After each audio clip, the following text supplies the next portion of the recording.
Hello there, welcome back to Wizards of Words Story Time. Today I'm reading a story from the Little People Big Dreams series about people who had a big dream and went about trying to make their big dream come true. And today I'm reading about Jessie Owens, a famous Olympian. The author is Maria Isabel Sanchez Vegara.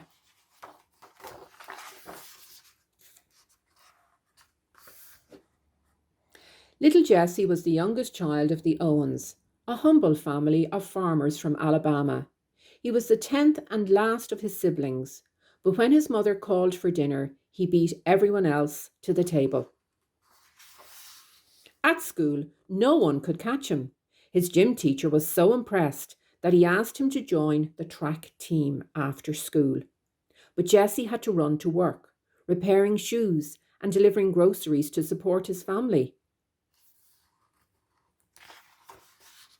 Of course, that didn't stop Jessie. He decided to practice in the morning when the sun was rising and everyone was still in bed. He was determined to become the best athlete in the world. Jessie's first lesson was to imagine that the track was on fire. Even though that wasn't true, it helped him develop his elegant running style, keeping his feet off the ground as much as possible. He entered Ohio State University, where everybody called him the Buckeye Bullet. Jessie became the first African American captain of a university team and the first who had to work as a lift operator in order to pay for his schooling. Despite Jessie's success on the track, he had to wait for his teammates to take their showers before he could wash himself. All around him, life was separated for black people and white people. During one single championship, Jessie set 3 world records and tied a 4th in only 45 minutes. It was one of the most celebrated moments in the history of sport and a good chance for Jessie to prove himself before the Olympic Games. The Olympics were held in Berlin, Germany. In 1936, the country was ruled by a terrible man called Adolf Hitler. Hitler believed that white athletes were superior because they were white.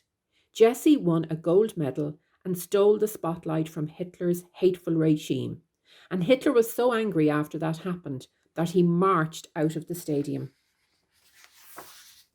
More than 110,000 people stayed to watch Jessie win 3 more gold medals over the next few days. He was an Olympic hero, the fastest man in history, but still a humble person, happy to hug his toughest rival. And he won those gold medals in the 100-meter sprint, the long jump, the 200-meter sprint, and the 4x100-meter sprint relay. And there he is, hugging a white man. When Jessie arrived home, there was a dinner in his honour.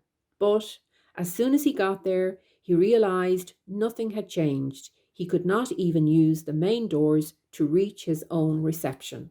All the white people went in the main door and he had to use the servants' entrance. And also, a man called President Roosevelt was president of the United States then, and he didn't invite him to the White House to celebrate his victory. Sadly, soon after, no one remembered Jessie's amazing achievements, and he had to take any job to make a living. He worked in a petrol station, toured with a jazz band, and even accepted a race against horses.